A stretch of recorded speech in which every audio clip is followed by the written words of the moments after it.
David Watson. Good evening.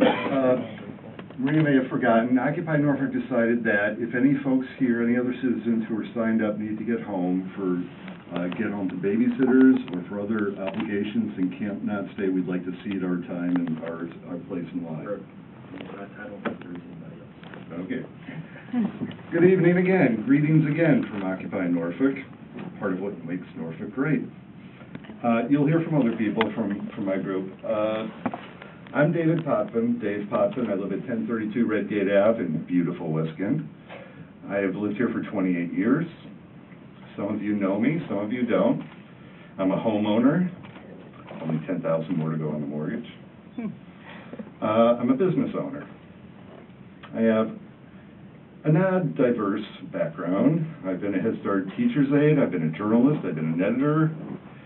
I am a journalist, I am an editor, I forgot. I'm a musician, piano tuner technician. I sat on the board of the trustees with the Mediation Center. That was an offshoot of the Better Business Bureau with Sherry Daly and many other wonderful people.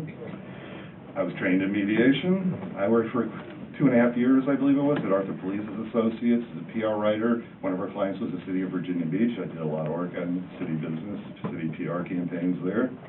I've been a private investigator, a legal investigator, a paralegal. I worked for 10 years in law offices around here. I'm still some of these. I'm a legal observer with Occupy Norfolk, and that's the reason I was not arrested on November 10th. I have a daughter, Sarah Garvey Potvin. At least one of you knows her. She went through the Norfolk Public School System. She's 33 now, a brand new lawyer with a job. She's putting skills she learned and honed with hurrah players, something else that makes Norfolk great, to work in courtrooms. Some of you know her mother, or knew her mother, Susan Garvey. We moved here so Susan could get a doctorate in psychology. And the late, great Dr. Garvey became a very prominent, very respected forensic psychologist in the area, and an expert on family violence and abuse. She did trainings for first responders, for law enforcement, for lawyers who got CLE credits for their time spent with her. She found an innovative way to bring community mental health through a private practice setting to fill gaps that were gaps. She was also a member of the Mayor's Commission on I believe it's Persons with Disabilities. Right. At her memorial service in the theater at the Chrysler Museum, the beautiful Chrysler Museum, something else that makes Norfolk great, I spoke a bit about, I called it The Secret Life of Susan Garvey. And here's a snippet. We were arrested together in 1976 as we occupied a nuclear power plant site in Shrewsbury, New Hampshire. Not only that, she was arrested before I ever met her. I met her in '75. She was an organizer for the United Farm Workers when she was just a teenager. She was once taken to jail with a bunch of nuns and priests. The last time I was in this room, I was with Susan. She addressed you. I wish you were here tonight. And she would be addressing you, and she might very well be addressing you as one of the Occupy Norfolk arrestees. My dad was a police chief for a time. I'm really glad it was when I was an infant and not a teenager. That would not have gone well. I have great respect for law enforcement, great respect, and I appreciate the relations we've had with the Norfolk Police Department. They've been disciplined in their actions on November 10th, as opposed to some other police departments around the country. I can assure you most of them hated what they were doing. They hated breaking up our camp. They hated arresting our people.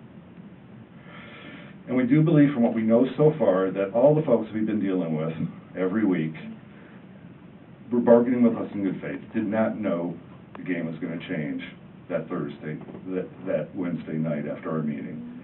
And they were also blindsided, and we hope we're not proved wrong on that.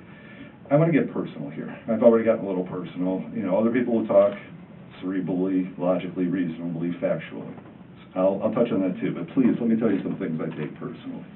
Not being given advance notice of the change in the game. Right. We told the city we'd give plenty of advance notice when we had planned civil disobedience, when we planned to break the law. We were going to let everyone know so you could plan to deal with it. All we said was, when you bust us, do it by the book. We should have been given the same courtesy. That's only fair play. We could have worked this out. What happened on November 10th didn't have to happen. We had contingency plans. We discussed contingency plans with the city. This didn't have to happen. More than one city rep has told me since November 10th that it was a mistake not to call us. We had a great relationship with those people. They made a mistake. They admitted it was a mistake, yes. Having chemical weapons deployed and aimed at peaceful, unarmed, law-abiding citizens, no. We don't have dogs and hoses anymore. We have chemical weapons. They didn't need to have to be there. They needed to be with the SWAT team and with the riot squad next door in the garage. Contingency plans. If some idiots did something wrong, they could have dealt with it easily. I wanted to go in to get an inventory of our possessions to help us and the city, protect the city. I was threatened with arrest. Any one of you can go to that lot and say, that's mine, that's mine, that's mine. They'll give it to you. That makes no sense. That makes no sense. Some of our belongings were damaged, some were destroyed, some are missing. Excuse me for a second. All right, David, you're going to have to wind up here in a minute so we can get there. Okay. This is at the camp. I used to have glass here. The frame wasn't broken.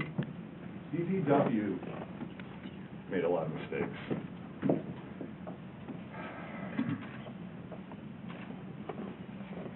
Okay, I'll wrap it up by saying, I'll talk to any of you anytime. You have our statement that we sent, which at least one council member tells our story pretty well. I'll leave a copy with the city clerk. We also have a video which has been sent to you of the belongings out at the impound lot. We made some DVDs. I'll leave it with the city clerk. It's been reported that the trust with the city has been reestablished with Occupy Norfolk. That is incorrect. The trust was breached. We made a small step towards reestablishing the trust at a meeting last week, and we have a long way to go. Okay. Whether the trust can be reestablished depends a lot about what the city council does. We urge you to take action. And, you know, this went wrong, make it right, please. That's all we ask. And please, have a happy Thanksgiving. You too, Dave. Rex, Bonnie?